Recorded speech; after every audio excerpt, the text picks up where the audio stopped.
So guys, bagong lahat, ipapakilala ko muna ang aking sarili. Ako nga pala si Cadet John Greg Desena, kadete sa isang manning agency.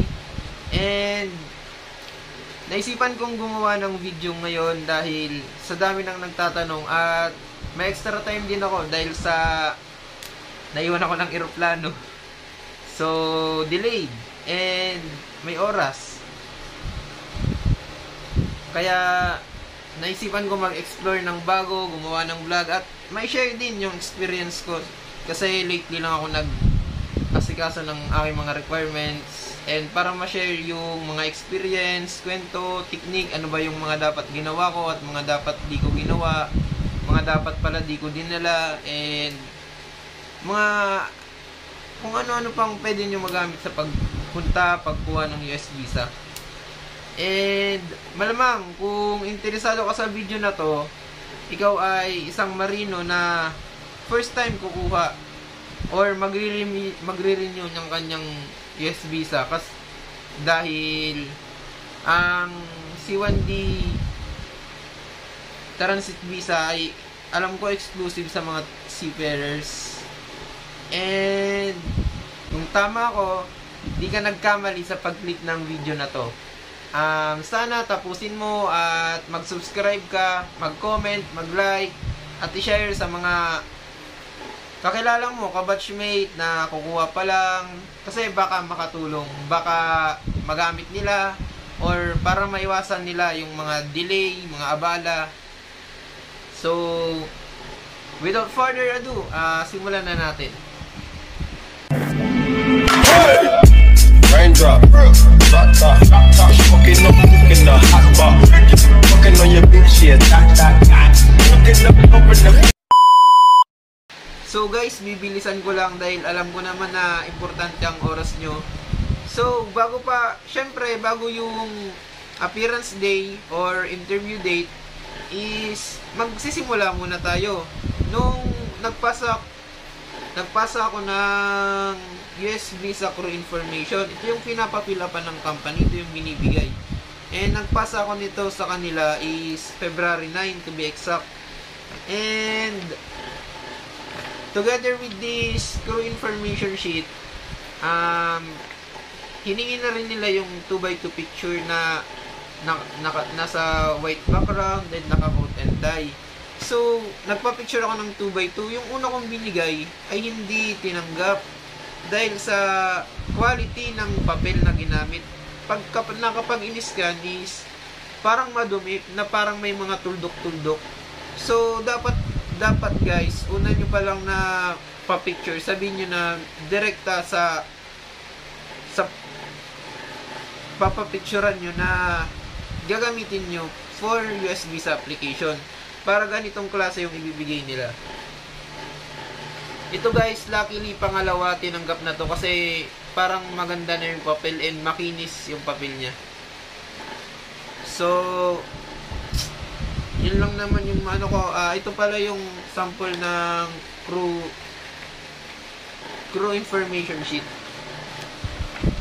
Hindi ko na masyado tinagalan kasi may mga sensitive information din. So, fast forward tayo. Na-apply na nila yung application and na-confirm na nila yung appointment ko. So, print na nila to. And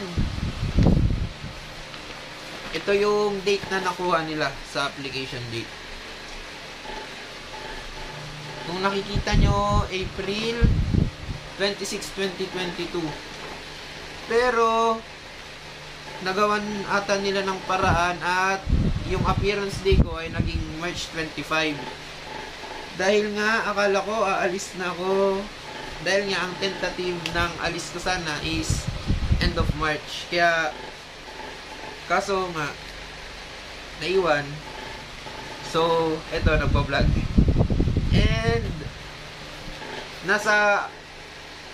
And tips ko sa inyo guys, before appointment date, pumunta na kayo sa company nyo para kunin yung long envelope. itong long envelope na to guys, dito nakalagay yung lahat ng mga kakailanganin nyo sa pagpunta sa US visa. And dito din nakalagay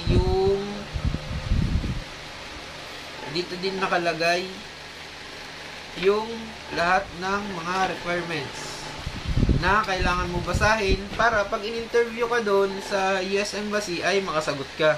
Syempre, kahit medyo maluwag na ngayon, kailangan mo pa rin magpasiguro, basahin mo pa rin. Para at least, pagpunta mo sa bakbakan, may bala ka. So, ayun, fast forward, nasa appointment date ko na, March 25. So, ipakita ko sa inyo yung mga bawal. Pabasa ko sa inyo. Kung gusto nyo, i-post nyo na lang para mabasa nyo. Ito yung mga important instruction to non-immigrant visa. Syempre, C1 din. C1D type. Non-immigrant visa lang naman yun. Ito yung mga bawal. Ay, kaso baliktad. So, ipapalag ko na lang dito.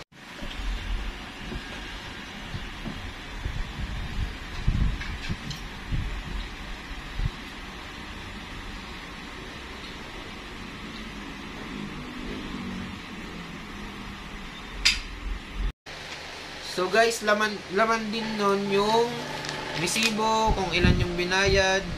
Sa amin, total amount na binayaran ng company is 8,320 pesos. Kasama na nito, kasama yung envelope nyo pala, may laman na appointment confirmation, kontrata, at yung personal copy nyo ng confirmation.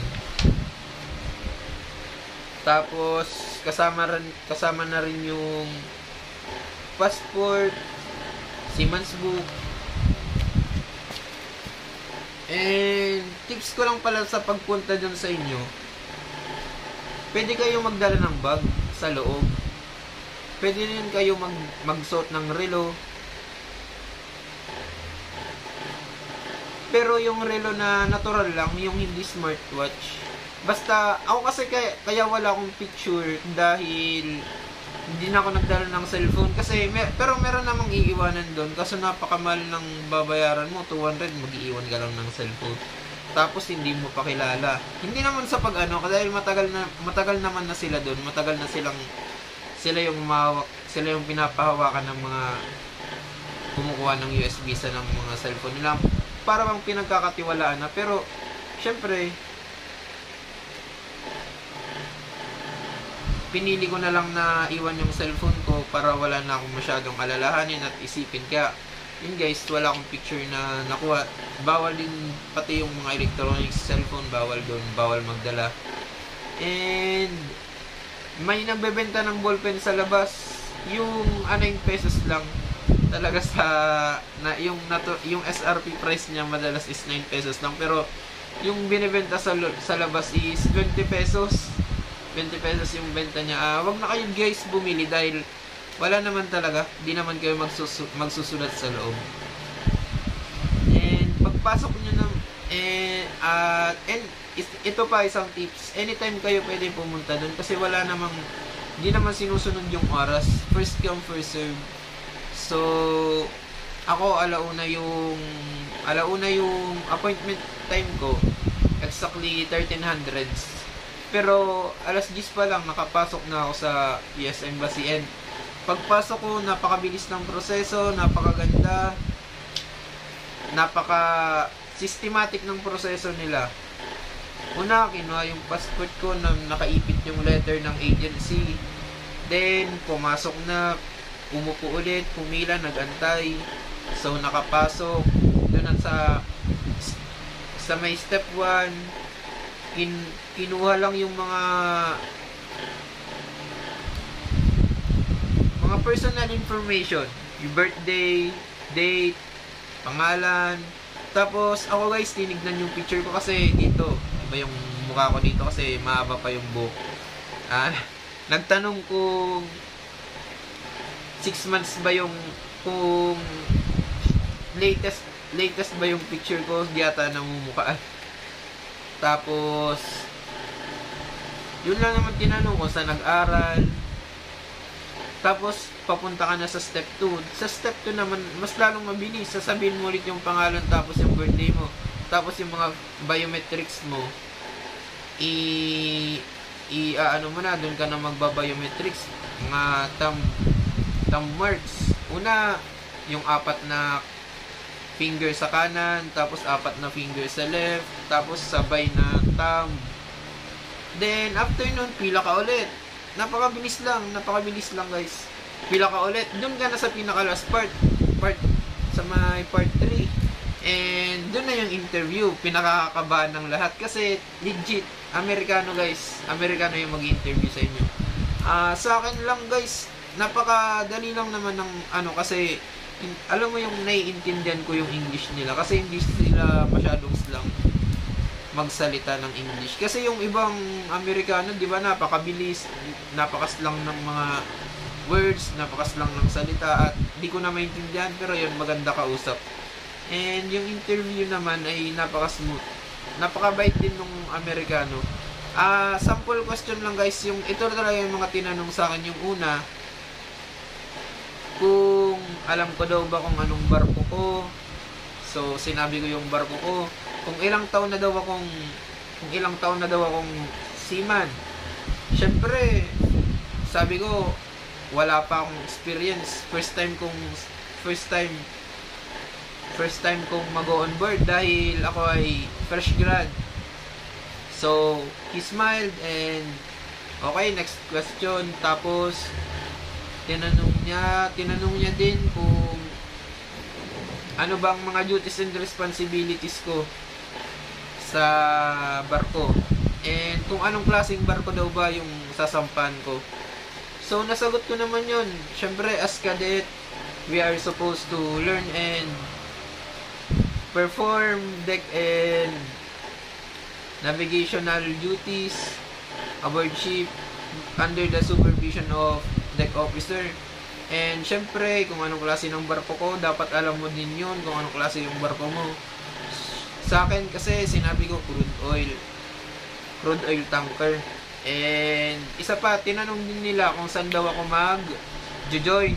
Ako naman, hindi ako sigurado kung doon na talaga. Syempre, sinabi ko na lang probably in Houston, USA, sir.